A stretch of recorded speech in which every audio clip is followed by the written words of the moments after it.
ओम नमः सदेभ्यः। ओम नमः सदेभ्यः। ओम नमः सदेभ्यः। मंगलम भगवान वीरो मंगलम गौतमोमुनि मंगलम कुंद कुंदाद्यो जैन धर्मोस्तु मंगलम सर्वमंगल मांगल्यम सर्वकल्याणकारकं प्रधानं सर्वधर्माणां जैनं जयतु शासनं जैनं जयतु शासनं वन्दितु सर्वसिद्धि दुर्मचलमणोभवं गतिं पत्ते मोक्षामि समय पाहुं मृण्मो सुधकेवलीभणिनम् नमः समय साराय स्वानुभूत्या चकासिते चित्स्वभावाय भावाय सर्वभावान्तरच्छिदे।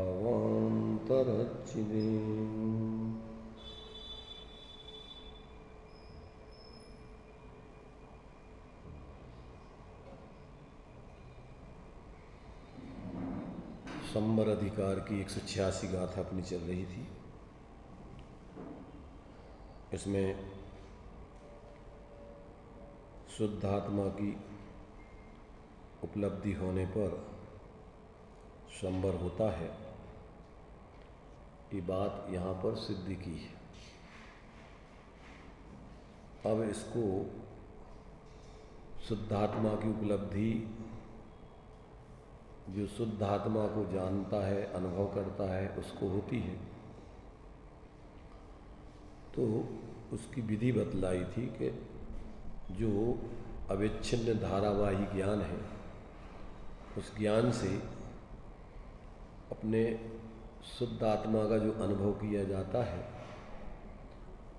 वो ज्ञानमय भाव से ज्ञानमय आत्मा की सिद्धि होती है और उससे आगामी आने वाले कर्मों का आश्रव निरोध हो जाता है। राग देश मोह की संतति भी रुक जाती है। ऐसे क्रम से उस धारावाही ज्ञान से उस शुद्धात्मा को ग्रहण करने पर क्रम से एक देश शुद्धता और पूर्ण शुद्धता प्रकट होकर के पर्याय में पूर्ण शुद्ध आत्मा सिद्ध हो जाता है। इस बात को यहाँ पर सिद्ध किया था।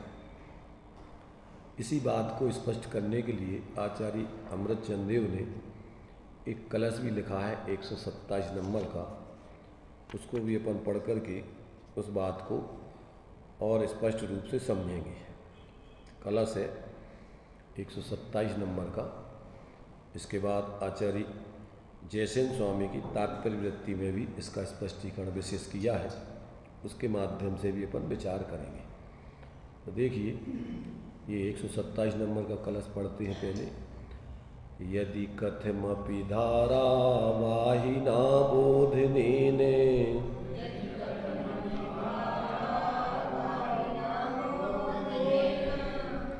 ध्रुवमुपलभमाना शुद्धमात्मानमास्ते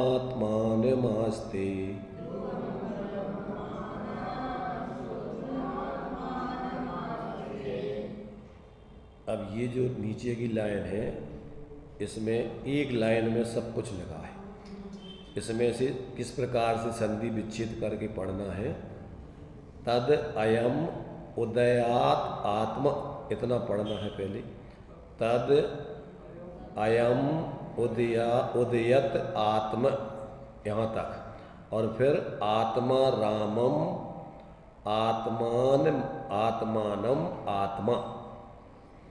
यहाँ पर क्या, तद अयम उदयत आत्मा और आरामम आत्मानम आत्मा,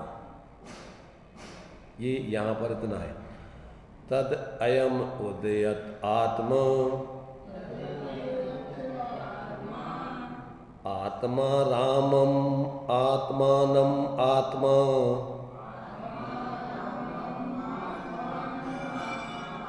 पर परिणतिरोधात् शुद्धमेवाभ्युपैति।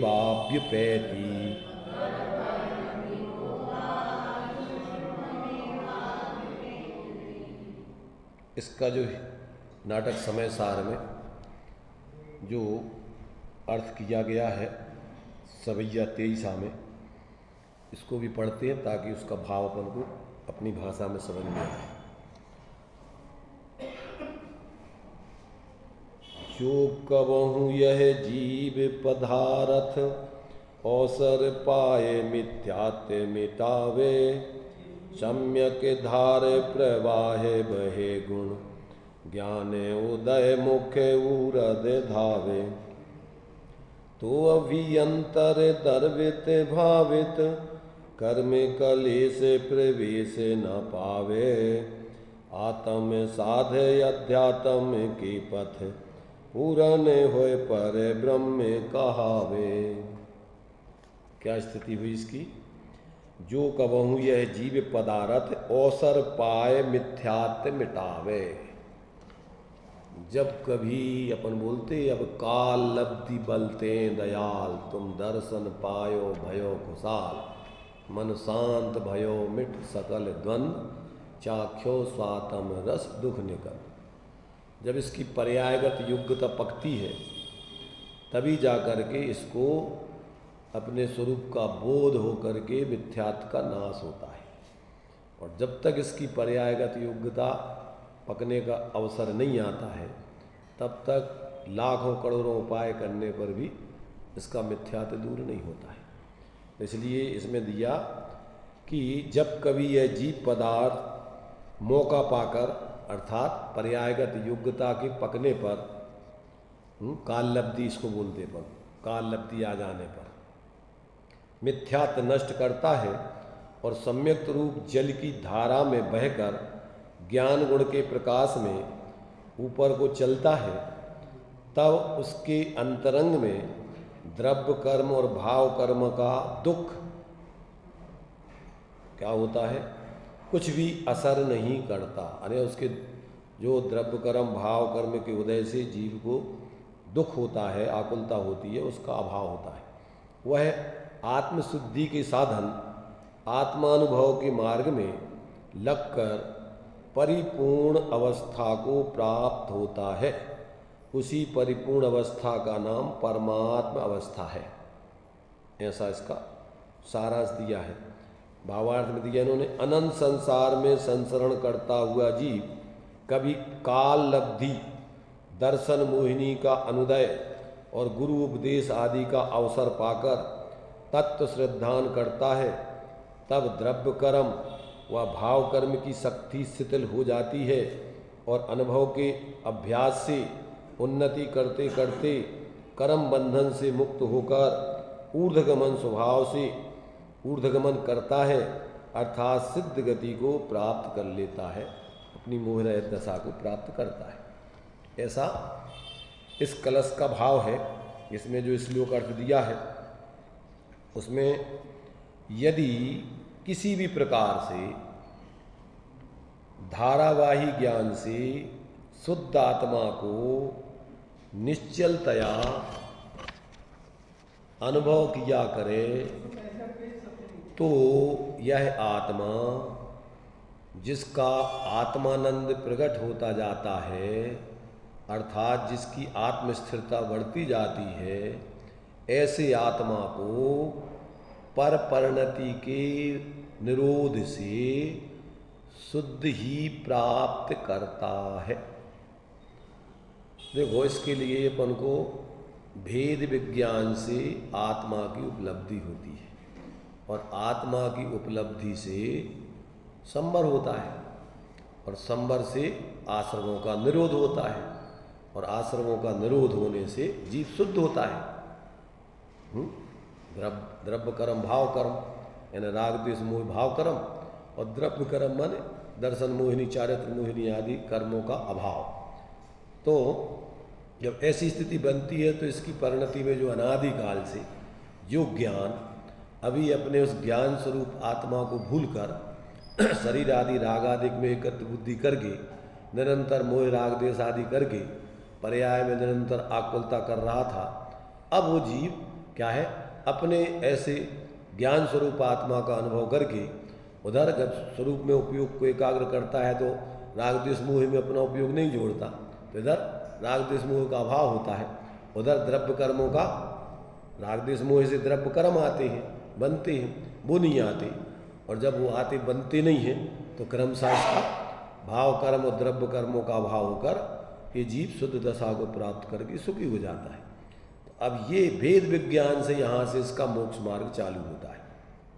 अब भेद विज्ञान क्या करना है कि जो जीव के अनादिकाल से अपना उपयोग स्वरूप आत्मा क्या है, अपने स्वभाव को लिए हुए बरत रहा है, अब अपने ऐसे ज्ञान स्वरूप आत्मा के स्वभाव को ये भूल करके क्या है, शरीर आदि राग आदि अनादिकाल से चूंकि संसार दशा में है तो पर्याय में कभी शुद्धि और संयोगों का अभाव तो हुआ नहीं। अब ये ज्ञान में जब ये निर्णय कर ले कि अपन ये राग आदि अपना स्वरूप नहीं, शरीर आदि अपना स्वरूप नहीं, जो ये निरंतर अपना जानपने रूप उपयोग बरत रहा है, प्रकट हो रहा है, ये अपनी आत्मा से तन्मय है, ये आत्मा ही है। ज्ञान में रागादिक शरीरादिक नहीं व्याप रहे, ज्ञान रागादिक शरीरादिक में नहीं जा रहा है, पर इसको क्या होता है, भ्रम। ऐसा भ्रम हो जाने पर अपने लिए ये शरीर आदि राग आदि को जानता मानता है, यही मिथ्यात है, यही अज्ञान है, और ये भ्रम इसको संसार का कारण है। इसलिए जिसको अपन बोलते आत्मभ्रांति का रोग हो गया, इसको कौन सा रोग है जीव को, इसके समान कोई आत्मा को रोग नहीं है, आत्मभ्रांति सम रोग नहीं। और सदगुरु वैद्य सुजान, और गुरु आज्ञा सम पथ्य नहीं, और औषधि विचार ध्यान, ये पूरी प्रक्रिया है। इसमें क्या करना अपन को, अब अनादिकाल से जीव अपने स्वरूप को भूल के मोह मदरा को पान करता हुआ जी रहा है, या ऐसा कहे मोह महामद पियो अनादि, तो भूल आपको भरमत मादी, मोह रूपी ममता को पी रहा है तो अपने स्वरूप को भूला हुआ है, या अपने स्वरूप को भूला हुआ है इसलिए मोह रूपी मदरा का पान कर रहा है, पागल बना हुआ है, रात दिन व्यर्थ के संकल्प विकल्प करता रहता है। क्या करता रहता है, अपन भी देखो सभी जीव समझते हैं कि यहाँ अपन जिस पर्याय में आए हैं कुछ क्षण का यहाँ अपन मेहमान है, सबको पता कि नहीं पता कि यहाँ कोई स्थायी रहने वाला नहीं है, सब यहाँ से जाने वाले हैं, परंतु अपन कहाँ जाने वाले हैं। श्रीमद जी ने लिखा है कि मैं कौन हूँ, आया कहाँ से, और मेरा रूप क्या, संबंध दुखमय संबंध सुखमय, कौन है स्वीकृत करूँ, परिहार क्या, इसका विचार विवेक पूर्वक शांत होकर कीजिए तो सर्व आत्मिक ज्ञान के सिद्धांत का रस पीजिए। किसका वचन इस तत्व की उपलब्धि में शिवभूत है, निर्दोष नर का वचन रे वह स्वानुभूति प्रसूत है। तारो अहो तारो निजात्मा शीघ्र अनुभव कीजिए, सर्वात्म में निज दृष्टि दो, यह बच हृदय लिख लीजिए। इसमें पूरी प्रक्रिया आपको समझा दी कि क्या कर रहा है, आज तक इसने विचार नहीं किया मैं कौन हूं, और विचार भी किया तो दो में है, एक असली एक नकली। कितने में है, एक असली एक नकली। तो आज तक जो वास्तव में अपन नहीं है उसको अपना स्वरूप माना तो वो मिथ्यात है। जो तुम्हारा रूप नहीं है, जैसे मान लीजिए अपन नाटक में रोल अदा कर दिया जाता है तो दो रूप होते उसमें, होते कि नहीं होते। तो इस संसार दशा में जीव के दो रूप चल रहे हैं, एक नकली एक असली। तो विवेकी व्यक्ति को क्या होता है, दोनों रूपों का पता होता है, जानता कि नहीं। तो वो नकली रूप तो जान करके औपचारिक रूप में उसको उसमें परिवर्तन करता है, और असली रूप को वो अपना समझ करके, और वो तो उसका शाश्वत जीवन है। तो ये नकली रोल अदा करते हुए इसको तो परिस्थिति वसात प्रवृत्ति करता है, बाकी छोड़ के अपने असली रूप में रह करके आनंद भोगता है। भाई यहाँ नाटक करोगे तो जो बना दिया हो तो तुम्हें व्यर्थ के संकल्प विकल्प करना है। राजा बना दिया, भिखारी बना दिया, रानी बना दिया, जो बना दिया तो वो तो तुम्हें नाटक करना है वहाँ। फिर इसके बाद कितनी देर तक करना है? थोड़े समय। तो ये उदय के नाटक अलग है और अपना असली रूप अलग है। तो जब तक ये व्यक्ति ऐसे दोनों रूपों को नहीं समझे और नकली को नकली समझकर उसमें एकत्व मत नहीं तोड़े, भाई इतने तो नाटक में तो व्यक्ति को अपने दोनों रूप पता है, बताएंगे नहीं रहते। बहिरूपिया को अपने दोनों रूप पता है, तो बाहर का बहिरूपिया पने का नाटक तो वो ऊपर ऊपर करता है, पर अंदर में जानता है। ऐसी सम्यक दृष्टि को दोनों रूपों की खबर है। पर मिथ्या दृष्टि क्या करता है? वो अपने नकली रूप को ही असली रूप मानकर रात दिन परेशान होता रहता है। समझ में आ रहा कि नहीं? अभी अपन यहाँ पर जो भी हैं असमान जाति द्रव्य पर्याय में स्त्री पुरुष जो भी है, अब क्या कर रहे हैं अपन इसमें? भाई ये तो असमान जाति द्रव्य पर्याय मिलके दो एक तो होते नहीं है। शरीर शरीर रूप रहता, कर्म कर्म आदि रूप रहते हैं, अंदर में आत्मा अपना ज्ञान स्वरूप चेतन स्वरूप रहता है। तो अपन इसको दो रूप तो जाने नहीं रहे। अभी क्या मान रहे हैं? इन दोनों को मिली जुली एक अवस्था मान रहे हैं अपन मनुष्य ही है। आज मनुष्य में भी फिर कितने कितने नाटक करते रहते हैं। मनुष्य में अभी अपन कितने कितने अपन को अब जो जो जो है ये सब स्वांग कर्म के उदय जन, और अपन उसको असली रूप मान लेते। जैसे मान लीजिए अपन पैदा हो गए, अब पैदा हो गए, टोडरमल जी ने अपना परिचय दिया ना, तो सब मिलकर के लोगों ने नाम रख दिया टोडरमल। उन्हें अपना असली रूप परिचय दिया कि नहीं दिया? मैं हूँ जीव द्रव्य एक चेतना स्वरूप मेरो लगो है अनादि को। अनादिकाल से कर्म कलंक लगा हुआ है और उसके कारण से रागादिक भाव हो रहे हैं, ये शरीरादिक संयोग प्राप्त हो रहे हैं। अब उसमें अपन क्या करते हैं कि अपना असली रूप जो है, मैं हूँ जीव द्रव्य एक चेतना स्वरूप मेरो, तो अपने चेतना स्वरूप को तो अपना स्वरूप जानते नहीं अपन इस नकली रूप को ही कर्म कलंक आदि के द्वारा हुए भावों को ही अपना स्वरूप मान लेते हैं। ताही को निमित्त पाए रागादिक भाव भाई। तो अब इसमें सब उस कर्म के उदय के निमित्त से रागादिक भाव हो रहे हैं, और ये जैसे एक मशीन बना देते हैं मिला करके कई चीज़ें, ऐसे ही अपनी ये मिलाप होकर के शरीर और आत्मा का और कर्म के निमित्त आदि से विकारी भावों का एक अपनी असमान जाति पर्याय का ये सब स्वरूप चल रहा है। अब इसमें जब तक अपन भेद विज्ञान नहीं करेंगे तो पागल बने हुए इस पर्याय जितनी आयु जब तक रहेंगे और यहाँ अपन पागलपन के भाव करते रहेंगे, इससे जो कर्म बंधेंगे आगे की तैयारी फिर करके वहाँ जन्म ले लेंगे, वहाँ जाके फिर नए तरीके से गिनती गिनेंगे। तो जब तक ये कहते हैं, देखो इस भावार्थ में इन्होंने खुलासा किया अच्छे से, इसको पढ़ते हैं अपन। धारावाही ज्ञान के द्वारा शुद्ध आत्मा का अनुभव करने से राग देश मोह रूपी परपरिणति माने भावाश्रवों का निरोध होता है। अरे 366 पेज निकाल दी। अच्छा चुना, तो अब निकाल लिया तो अब काय के लिए बीच में तुमने डिस्टर्ब कर दिया? तुम भी बिल्कुल बुद्धू चंद ही हो, जब निकाल के रख लिया उसने तो अब काय के लिए बीच में डिस्टर्ब कर रहे? फिर से पकड़ के तुमने अशुद्ध करवाया। तो क्या कह रहे यहाँ पर देखिए, धारावाही ज्ञान के द्वारा शुद्ध आत्मा का अनुभव करने से राग देश मोह रूपी परिणति का अर्थात भावाश्रवों का निरोध होता है और उससे शुद्ध आत्मा की प्राप्ति होती है। अब देखो इसमें धारावाही ज्ञान को अपन एक दृष्टिकोण से 4 रूपों में देखें। कितने रूपों में देखें? 4 रूपों में देखें। एक तो सामान्य से सभी जीवों के क्षयोपशम ज्ञान प्रकट है और वो धारा प्रवाह है, आपका लक्षण है जीव का, चेतन को उपयोग रूप। तो निरंतर जो जानपना आपका प्रकट है क्षयोपशम ज्ञान, एक तो धारा प्रवाह है, जानना जानना जानना जानना ये चल रहा है, ठीक है ना। दूसरा, उस धारावाही ज्ञान से अंदर में वो धारावाही ज्ञान उस धारावाही ज्ञान में जो सामान्य रूप से आत्मा व्याप रहा है, उस धारावाही ज्ञान में कौन व्याप रहा है? आत्मा व्याप रहा है। धारावाही ज्ञान में पर पदार्थ, रागादिक, शरीरादिक, कर्मादिक कुछ नहीं व्याप रहा है। तो अपन क्या करें, उस धारावाही ज्ञान को अभी क्या कर रहे हैं कि जो साथ में चलने वाले रागादिक, शरीरादिक, कर्मादिक हैं, अपन उस धारावाही ज्ञान को उनमें जोड़ के और एकत्व बुद्धि कर रहे हैं उसमें।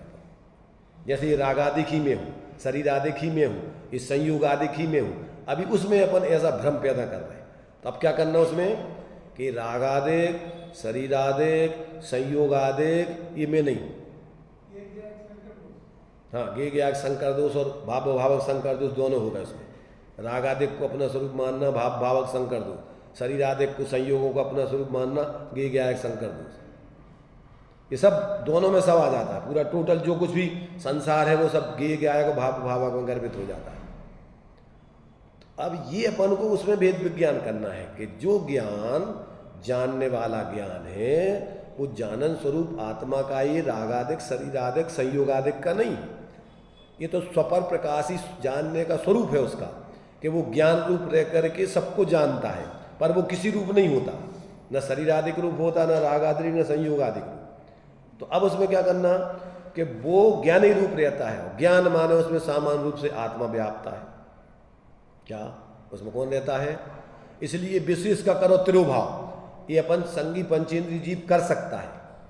15वीं गाथा जो समय सार की दी है, विशेष का करो त्रुव, विशेष माने उसमें जो गेयाकार माने जो रागादि के आकार, शरीरादि के आकार, संयोगादि के आकार जिस पे उपयोग जाता है उसके आकार रूप जैसा वो हो जाता है ज्ञान, पर रहता है वो ज्ञानी रूप। पर जीव को भ्रम हो जाता है उसमें कि जैसे गेयी बन गया हो, रागादि की बन गया हो, ये भ्रम हो जाता है। तो उसको तो करो गौण, क्या करो उसको गौण करो। उसमें अपन रागादिक नहीं देखो, शरीरादिक नहीं देखो, गेयादिक नहीं देखो, उसमें ज्ञान, सामान्य ज्ञान आत्मा को देखो। क्यों? क्योंकि जैसे अपन को दर्पण में सामने जो पदार्थ होते हैं वो दर्पण उन पदार्थों जैसा दिखाई देने लगता है, परंतु अपन जब दर्पण खरीदने जाते हैं तो अपन क्या करते हैं, उन पदार्थों को गौण करते हैं और दर्पण को मुख्य करते हैं कि कांच कैसा है, मोटा है, पतला है, अच्छा है। तो अपन क्या करते हैं, उसमें अपन दर्पण देखते हैं। ऐसे ही अपन यहाँ अभी क्या कर रहे हैं कि अपन अपने ज्ञान को, आत्मा को मुख्य करके उसको नहीं देख रहे। क्या देख रहे हैं उसमें वास्तव वो तो उसकी स्वच्छता है, उसमें जो झलक रहे हैं तो वो कोई पदार्थ नहीं घुस गए उसमें, या वो पदार्थों में नहीं चला गया, वो उसकी स्वच्छता से, स्वपर प्रकाशी पने से वो ज्ञान सामान्य रूप ही रहकर विशेष रूप परिणमित हो रहा है, तो उसमें ज्ञान ही व्यापक है। तो ऐसा अपन जब ज्ञान में विशेष को गौण करके और अंदर में सामान्य स्वरूप को मुख्य करेंगे तो उसमें आत्मा व्याप रहा है। क्या व्याप रहा है? ज्ञान की प्रतिपल उठे तरंग, तो ज्ञान गुण, प्रतिपल उठे तरंग माने पर्याय, और झांकता आत्म राम माने द्रव, तीनों अभेद है। भी अपन को समझने के लिए भेद करके समझा रहे हैं। कौन से? वस्तु पने से देखो तो उसमें कोई तीन चीजें अलग अलग नहीं है। क्या है वे? एक ही वस्तु के तीन रूप है ही। क्या वो पर्याय रूप परिणमन भी करता है, गुण रूप एक रूप भी रहता है, और द्रव्य रूप अभेद रूप भी रहता है। माने गुण की विशेषता रूप भी रहता है और द्रव्य की अभेदता रूप भी रहता है। तो उसमें अपन पर्याय को गौण करें, गुण की विशेषता को गौण करें, माने एक एक गुण भेदों को गौण करें, और उसमें अभेद आत्मा को मुख्य करें। तो क्या है, ऐसा स्वरूप है उस ज्ञान में कि जब आप पर को गौण करके अंदर देखोगे तो अपने लिए चेतन स्वरूप अभेद तन्मय होकर आत्मा का अनुभव होगा। तो ये बात बतला रहे यहाँ कि वो जो धारा प्रवाह सामान्य ज्ञान आपका प्रकट हो रहा है, उस ज्ञान में आप क्या करो कि अंदर में सामान्य ज्ञान स्वरूप आत्मा को ऊर्ध्व करो और ये सारे विशेषों को गौण करो, तो आपको अंदर में आत्मानुभूति प्रकट होगी। और वो आत्मानुभूति प्रकट हो जाने पर फिर आप अपने लिए संयोग आदि, शरीर आदि रूप अनुभव नहीं करोगे, क्योंकि उस सामान्य ज्ञान स्वरूप आत्मा का अनुभव करने पर साथ में अतीन्द्रिय आनंद प्रकट होता है। ऐसा आनंद जीव को कभी बाहर में नहीं मिला आज तक। तो उससे क्या होगा कि जो अपन ने शास्त्रों में पहले पढ़ा कि आत्मा आनंद स्वरूप है, निराकुलता रूप है, ज्ञान स्वरूप है, तो वो अपन जब आगम से अपन ने प्रयोग किया तो क्या होगा कि अपन को वो भ्रम दूर होगा कि ये आत्मा ये है। आज तक अपन ने ऐसे आत्मा का अनुभव नहीं किया था, ऐसी शांति अपन को मिली नहीं थी। तो अब क्या होगा कि आप उसमें जो आत्मानुभूति प्रकट हुई, अब वो सम्यक ज्ञान अपने उस आत्मा को ही अपना स्वरूप जानेगा, अन्य चीज़ों को अपना स्वरूप नहीं जानेगा माने। तो अब ये जब तक वो मिथ्यात्व नहीं रह आवे, यानी जब तक वो मिथ्या दृष्टि शरीर आदि राग आदि में एकत्र बुद्धि नहीं करे और अपने आत्मा में ही अपना अपना धारण किए चलेगा, तो फिर तब तक वो धारा प्रवाही सम्यक ज्ञान उसकी बढ़तेगा। अनुभूति तो कभी कभी होगी, छद्मस्त का उपयोग एक गेय पर अंतर्मुह से ज़्यादा नहीं रहता है। जिस समय आत्मानुभूति होगी उस समय उसको अतीन्द्रिय आनंद आएगा। और गुणस्थान प्रमाण जितनी स्थिरता, चौथे गुणस्थान जन्म, पांचवें जन्म, छठवें आदि ऊपर के गुणस्थान मुनिराज की भूमिका वाला, उतनी कसायों के अभाव वाला आनंद उसके प्रकट हो जाएगा। और वो उपयोग, ज्ञान का उपयोग तो बदल जाएगा और कसायों की तीव्रता मंदता जो प्रकट रहेगी उसमें बदलाव हो जाएगा। अभी जो जितना जिस गुणस्थान में तुमने आत्मानुभूति की, प्रकट कसायों की अत्यंत मंदता थी, तभी आत्मा न होगा। और एक चौकड़ी कसाय का जितनी स्थिरता पूर्वक का तुम्हारा अंदर आत्मा में जुड़ोगे, उतनी तो वीतरागता प्रकट हो जाएगी। और वो वीतरागता गुणस्थान प्रमाण, आप उतना अपने स्वरूप से जुड़े रहोगे तो उतनी वीतरागता आपकी बढ़ती रहेगी। तो क्या होगा कि प्रकट कसाएं बदलती रहेंगी, मंद तीव्र होती रहेंगी और ज्ञान का उपयोग भी बदलता रहेगा। पर अंदर में जितनी अपनी श्रद्धा, ज्ञान और वीतरागता प्रकट हो गई, वो निरंतर आपका बढ़ता रहेगा, जिसको अपन मोक्ष मार्ग, निश्चय मोक्ष मार्ग कहते हैं। अब वो धारा प्रवाह चलेगा। चौथे गुण स्थान वाले अगर रहोगे तुम अपने दशा में, तो आपकी अब किसी में भी आत्मबुद्धि पैदा नहीं होगी। कब तक? जब तक आप सम्यक दृष्टि रहोगे। कब तक रह सकते हो? क्षयुप सम्यक दृष्टि 66 सागर तक रह सकता है। छायक वर्तमान में अभी होता नहीं, सम्यक्त होता है। तो सम्यक्त हो गया और फिर धारा प्रवाह है आपका वो सम्यक्त बरकरार रहे, तो आप जिस गुण स्थान में रहो। अब आगे के लिए आपको विशेष वीतरागता बढ़ाना है तो बाहर से निर्वृत्ति करके, क्योंकि समझ लिया कि संसार में एक परमाणु मात्र अपना नहीं है। जिसको पहले तो आगम से समझ लिया आपने कि अपनी आत्मा को छोड़ के दुनिया में एक परमाणु अपना नहीं है, न था, न है, न होगा। कि है किसी का? भाई प्रत्येक द्रव अपने चतुष्टय में रहता है ना। तो अपने यहाँ जो जीव अनंत है, पुद्गल अनंत अनंत है, धर्म द्रव एक है, अधर्म द्रव एक है, आकाश द्रव एक है, लोकालोक प्रमाण, और काल द्रव लोक प्रमाण असंख्या काल द्रव है। तो वे कब से हैं? अनादि से। कब तक रहना? अनंत काल। अपन भी उसमें से एक जीव है, ऐसा अपन ने आगम से निर्णय किया, युक्ति तर्क से भी अपन ने समझा, ज्ञानियों के उपदेश से भी सुना और अपन को भी अनुभव हो गया। तो अपन अपने को क्या जानेंगे अब? कि अपन बस यही चेतन स्वरूप जीव है, अपने अमूर्तिक प्रदेशों में अपन रहते हैं, अनंत गुणों में रहते हैं, अपनी पर्यायों में बढ़ते हैं, अपना बाहर में कोई भी आना जाना होता नहीं। तो अपन पर में फिर एकत्व मत क्यों करेंगे? गुणस्थान प्रमाण आपके राग आदि होने पर बाह्य प्रवृत्ति तो होगी, समझ रहे ना? सम्यक दृष्टि अपन बोलते ना कि कैसा रहता है? गेही पे गहर में न रचे ज्यों जलते भिन्न कमल। अथवा ज्ञानी जग में यों रहे ज्यों रसना मुख माए, और खावे घी और तेल नित फिर भी चिकनी नाए। कैसा रहेगा वो? बिल्कुल रूखा, माने पर में एकत्व ममत्व नहीं करेगा, ज्ञाता बन करके जिएगा। तो उसमें क्या है कि जो ज्ञाता बन के जिएगा, कर्ता बन के नहीं जिएगा, पर में मूर्छित होकर नहीं जिएगा, तो उसको आश्रवबंध जाति का होते ही नहीं। तो अब वो जो है ये प्रक्रिया धारावाहिक ज्ञान की, तो एक तो धारावाहिक ज्ञान सम्यक ज्ञान प्रकट हो गया। दूसरा धारावाहिक ज्ञान, जब आप गुण आगे जब स्वरूप में एकाग्र होगे तो वो अपने स्वरूप की अनुभूति होती रहती बुद्धिपूर्वक, एक वो धारावाहिक ज्ञान, एक गेय को मुख्य करके। अब वो तो छद्मस्त के अंतर्मुख से ज़्यादा रहता नहीं।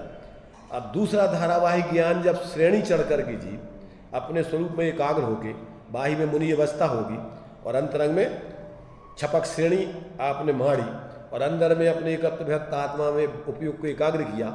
अब वो उपयोग धारावाही अपने स्वरूप से जुड़ा रहा, तो अंतर मुहूर्त में आगे के गुण स्थान तो अल्प अल्प अल्प समय में आप क्या होगा कि मोह का क्षय करके केवल ज्ञानी बन जाओगे। अब वो धारावाहिक ज्ञान, अब ज्ञानी स्वरूप आपका रहेगा, अब दूसरा मोह राग देश पैदा ही नहीं होंगे। तो अब ये प्रक्रिया यहाँ अपन को समझने लायक, जब तक आपको भेद विज्ञान नहीं होगा तब तक तो मोह का नाश ही नहीं, आत्मा की अनुभूति नहीं होगी। आत्मा की अनुभूति के बिना मोह का नाश ही नहीं होगा, कर्मों का संबर ही नहीं होगा, कर्मों का संबंध नहीं होगा तो आत्मा की शुद्धि नहीं होगी। तो ये प्रक्रिया तो मूल ये है। देखो बाकी बिना समझे हुए आज तक जो भी तुम धर्म के नाम पे करते रहो उससे कुछ नहीं होना है, सिर्फ पानी बिलोने के समान है, सिर्फ अकेला समय खराब करना है, उसमें कुछ नहीं होना है। काय में बिना इस भेद विज्ञान आत्मज्ञान के स्वरूप आराधना के जो भी धर्म के नाम पे किया जाता है वो सब पानी बिलोने जैसा है, घी को निकालने के लिए पानी बिलोने जैसा है। और आज तक वही हुआ है। क्या हुआ? बिना भेद विज्ञान के आत्मज्ञान के हमने जो कुछ भी किया वो सब व्यर्थ गया, चतुर्गति के कारण बना, शांति की गंध नहीं आई। और अभी भी अगर अपन नहीं समझेंगे तो कुछ नहीं है। अपनी इस पर्याय को बर्बाद करके थोड़ा बहुत जैसा उदय है उसमें तुम भ्रम से मानोगे कि हमने बहुत कर लिया, कुछ नहीं, भ्रम कर लिया तुमने। क्या कह रहे हैं?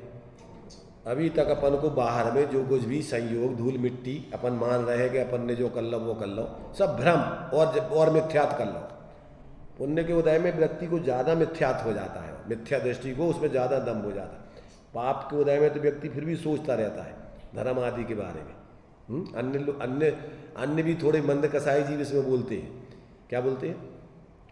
दुख में सुमरण सब करें, सुख में करे न कोई, और जो सुख में सुमरण करें तो फिर दुख काहे को हो।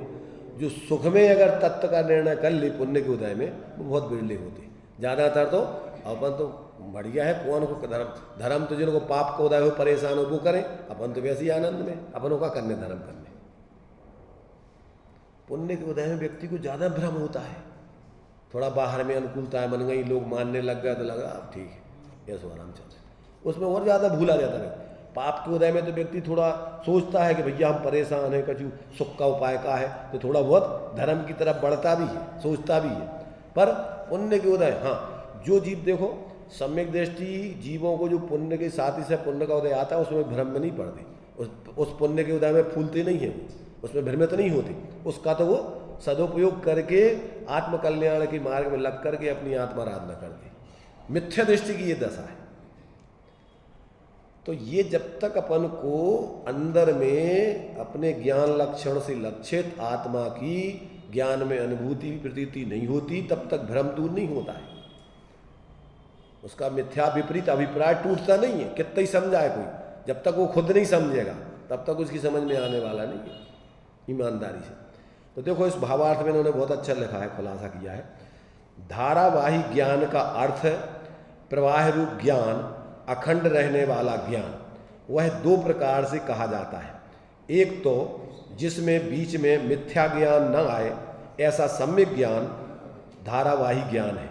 दूसरा एक ही गेय में उपयोग के उपयुक्त रहने की अपेक्षा से ज्ञान की धारावाहिकता कही जाती है, अर्थात जहाँ तक उपयोग एक गेय में उपयुक्त रहता है वहाँ तक धारावाही ज्ञान कहलाता है।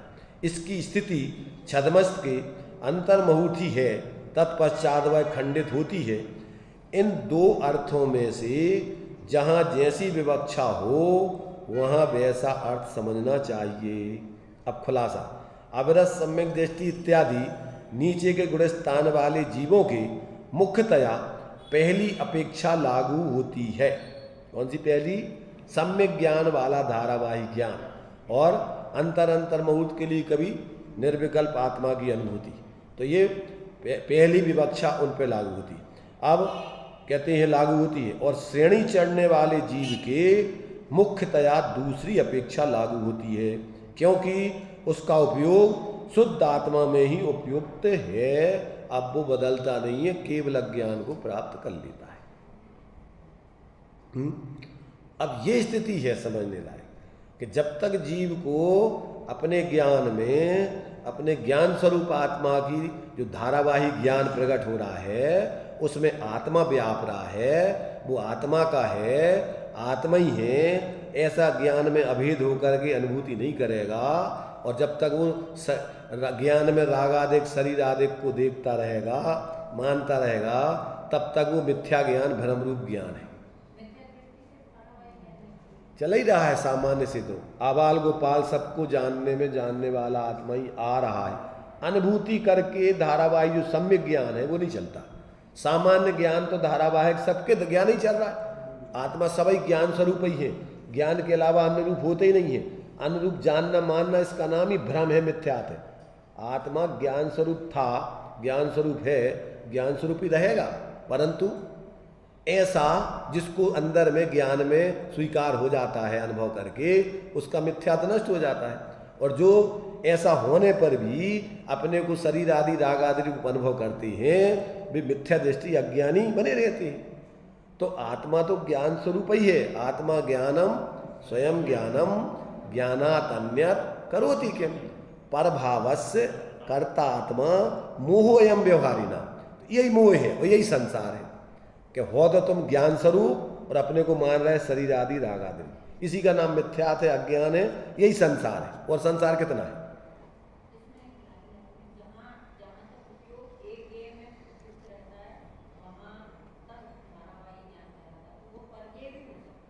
परई गेय में तो उपयुक्त है अनादिकाल से काय में।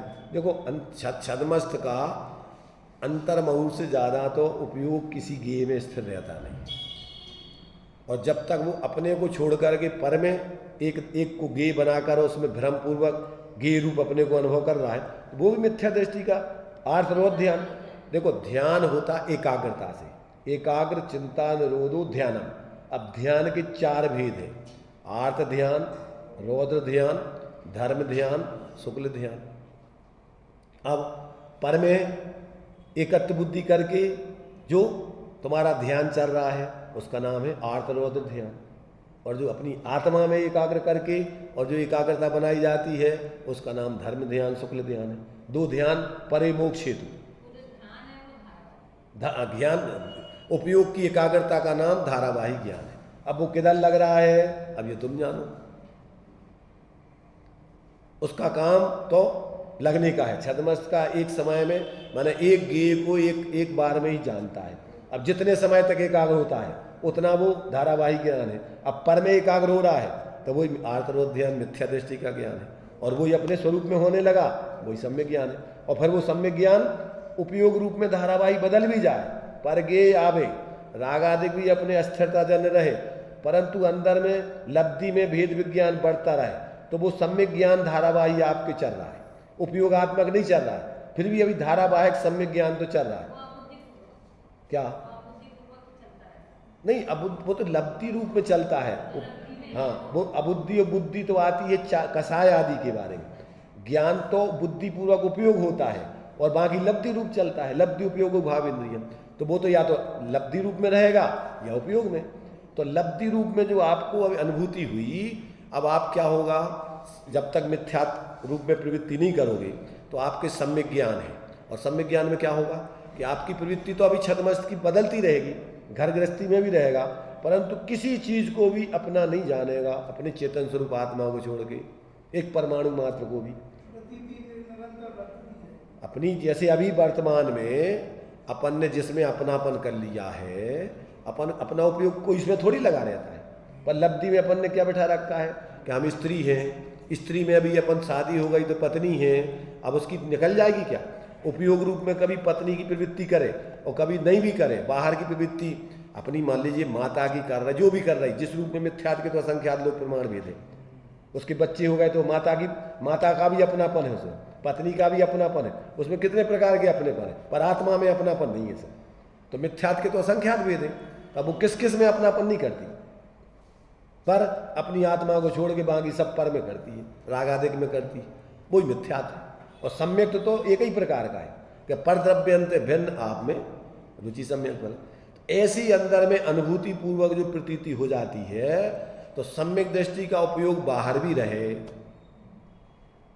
उसकी कसाय की प्रवृत्ति भी चले, स्थिरता जन एकत्व बुद्धि वाली नहीं, तो परंतु अंदर में उसकी अनुभूति में लब्ध्यात्मक ज्ञान की अनुभूति विद्यमान है कि वास्तव में तो जो अनुभव करने किया था वो चेतन स्वरूप आत्मा निराकुलता स्वरूप में यही हूँ, मेरा या बाहर में कुछ नहीं है।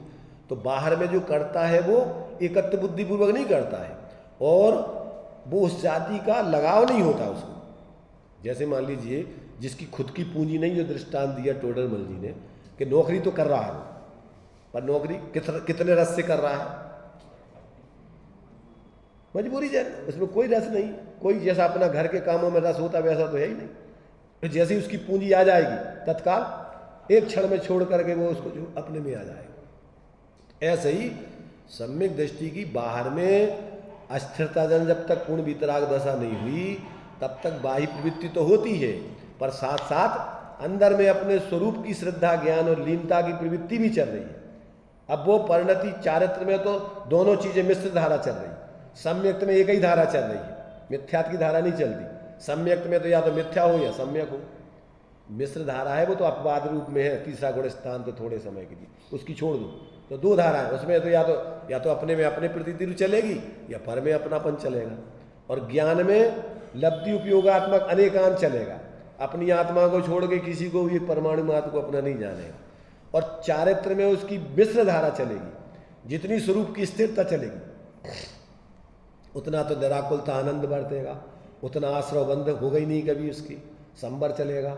और जितना स्थिरता है उतनी उसके आश्रव बंध की प्रवृत्ति है, उतनी आकुलता है। तो ये धारा उसके ज्ञान में बराबर, सम्यक ज्ञान में, अनेकांत में सब समझ में आता है। तो ये जब तक व्यक्ति को अंदर में अपने उस एकत्व विभक्त आत्मा की अनुभूति नहीं होती तब तक ज्ञान प्रमाण रूप में, सम्यक ज्ञान के रूप में अनेकांत, प्रमाण ज्ञान ही अनेकांतात्मक होता है। मिथ्या ज्ञान में अनेकांत नहीं होता, उसमें तो भ्रम होता है, संशय विपर्य अनध्यावसाद चलता है, कभी कुछ कभी कुछ कभी कुछ कभी कुछ, उसका एक रूप बना रहता ही नहीं।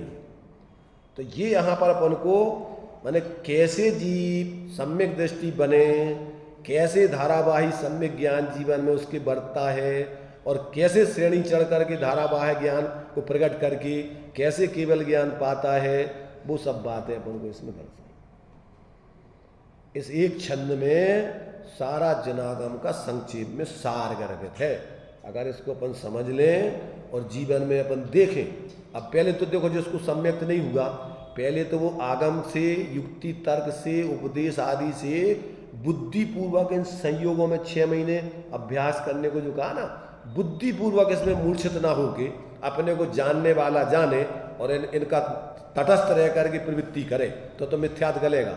और इधर सुना और उधर भूल करके ज्यों के त्यों लग गए तो कुछ नहीं होना है। जिसको समझ में आ गया कि अपना इस लोक में कुछ नहीं है, थोड़े समय की आयु है, और अपन यहाँ अगर स्वरूप अनुभव नहीं करेंगे तो कहाँ जाएंगे भटकते हुए, बिना सम्यक ज्ञान के कहाँ भटकेंगे। आज तक अपना होश ही नहीं है अपन को, तो उसको तो फिर 24 घंटे खटक रहती है, 1 मिनट भी कहीं रास्ता पछता नहीं, कहीं नेतागिरी नहीं करता है, काय की, ना धर्म की ना संसार की, कुछ नहीं, सब उसका बुखार उतर गया मिथ्यात का।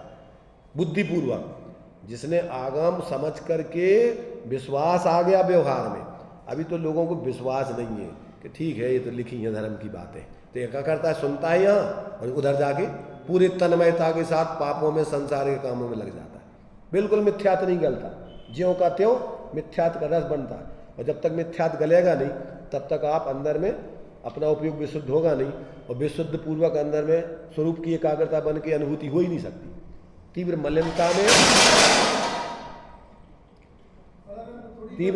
मलिनता में व्यक्ति को इस प्रकार से स्वरूप की अनुभूति नहीं हो सकती है। विशुद्धि पूर्वक जो 5 लब्धियां बतलाई हैं, विशुद्धि पूर्वक आगे पूरा क्रम है वो। तो जब धारा प्रवाह व्यक्ति स्वरूप की साधना के लिए ही पूरा 24 घंटे समर्पित होकर लगे तो उसकी जीवन में फिर मिथ्यात गलता है, और अंदर में विशुद्धता बन करके वो किसी भी समय अंतर्मुक्ता से अपने अभेद आत्मा की अनुभूति होकर मिथ्यात गलता है। अब ये अभ्यास नहीं करे ऐसा जीव ने अनंत बार बाहर में साधु बन गया, बाहर में सब जो कुछ भी व्रत उपवास या त्याग, धर्म, तुम्हारे से दान और व्यवहार के जितने कर्म हैं वे सब कर ले उसने, पर आज तक उसने ये भेद विज्ञान करके आत्मानुभव नहीं किया जो प्राणपण से करने चाहिए। इसलिए आज तक काम नहीं बना, भटक रहा है 4 गति में। और अभी भी जिसको अभी अंदर से ऐसी धगस नहीं कि भैया ये इसके अलावा हमारा कहीं पार नहीं पड़ेगा, तब तक उसको सम्यक कौन दिलाए बताओ। जब तुम्हें खुद की तड़प नहीं हो, तुम्हें खुद गर्ज नहीं हो, तो तुम्हारे लिए कौन सम्यक दे देगा यहाँ? कि तुम्हारे उन चंपा बहन से पूछते थे लोग कि हमें सम्यक्त क्यों नहीं होता है, तो वे कहते थे तुम्हारे पास सम्यक्त रखने के लिए कुछ पात्रता है? कहाँ सम्यक्त आगे बैठेगा रोकेगा कहाँ? तुमने पात्रता बनाई सम्यक्त के लिए? तुम्हारे अंदर में इस प्रकार की धगस है, रुचि है, सम्यक्त तो कहाँ कहाँ आता है? पात्र में जैसे सिंगिनी का दूध कहाँ रुकता है? सोने के बर्तन में। ऐसी सम्यक किसको होता है? जिसको सब्बिद संसार असारा, या में सुख ना ही लगा रहा, संसार सब असार लगे और एक आत्मा ही सार है, ऐसी तड़प पैदा होवे और अंदर में निरंतर उसके अनुभव करने के लिए जागृत होकर के प्रयत्न करे, ऐसे व्यक्ति को होता है। जिसको बाहर में रुचि है कि ठीक है भैया अभी तो अपन इतने अच्छो है व्यवस्था है, ऐसे को सम्यक्त हो जाएगा क्या? अनंत दुखों का अभाव करने के लिए तुम्हें अनंत तड़प चाहिए अंदर से, तब जा करके तुम्हारी पात्रता बनेगी और ऐसी पात्रता में अंदर में स्वरूप की अनुभूति पूर्वक वो श्रद्धा प्रकट होती है। इसलिए ये अपन को एक एक आचार्यों के वचन बहुत ही गहरे मर्म लिए हुए हैं। जब तक अपन इनके मर्मों को नहीं समझे और ऊपर ऊपर ऊपर ऊपर अपन ऐसे पढ़ पढ़ा करके संतुष्ट हो जाए, ऐसा आज तक तो काम नहीं हुआ। जिसको एक बार समझ में आ गया और बिल्कुल पूरा पक्का विश्वास हो गया कि ये वचन ऐसा ही है, बिल्कुल जैसे ही कह रहे वैसे ही वस्तु स्वरूप है, तो अंदर से फिर उसकी बाहर में रस और रुचि खत्म हो जाती है और अंदर की रुचि और रस बनता है बुद्धिपूर्वक, और फिर 24 घंटे तड़प करके अंदर में उसकी धगस बनी रहती है और बार बार उसको लगता है कि कब हमें वो स्वरूप का दर्शन हो, कब हम स्वरूप की। ऐसे जीव को अंतर में कभी भी, क्योंकि अनुभूति के लिए कोई मंदिर और ये नरकों में होती है, त्रियंचों में होती है, तो कोई वो कहीं जो स्वयंभू लवण समुद्र वहाँ जाके असंख्यात त्रियंच सम्यक दृष्टि पंचम गुण स्थान, तो वे क्या कर रहे होते हैं? कहीं मंदिर में बैठेगा जाके क्या कर रहे हैं? अंतर में ही अपनी आत्मा की साधना कर रहे और वहाँ अज्ञान दशा में उनने मायाचारी करके त्रियंच बन गए। अब बाद में समझ में आया तो फिर अंदर में उनको अपनी जो उनने सुना समझा था उसको जीवन में प्रयोग किया और वहीं जहाँ भी है वो वहीं अपने अंदर में अपनी आत्मानुभूति करके सम्यक दृष्टि बन जाए। तो सम्यक दर्शन के लिए कोई स्थान विशेष नहीं चाहिए, समझ रहे, समय विशेष नहीं चाहिए, और कोई व्यक्ति ऐसा नहीं है कि कोई बपौती किसी की अगर इसको होगा, सब जीव मात्र के लिए हो सकता है, पर पात्रता चाहिए तुम्हारी की, तुम्हारी पात्रता ऐसी होनी चाहिए, तब जाकर के वो कार्य होगा। तो इस प्रकार से ये अपन को इस एक कलश में आचार्य अमृतचंद देव ने वास्तव में अपने अंदर के अभिप्राय को आचार्य कुंद देव ने जो बात इस गाथा में 186 नंबर की कही थी, उस कलश में अपनी तरफ से बताया कि ये धारावाही ज्ञान जब तक तुम अपने उस आत्मा में एकाग्र करके उसका अनुभव नहीं करोगे तब तक आपको संवर नहीं होगा, कर्मों की निर्जरा नहीं होगी और मोक्ष की सिद्धि होने वाली नहीं है। चलिए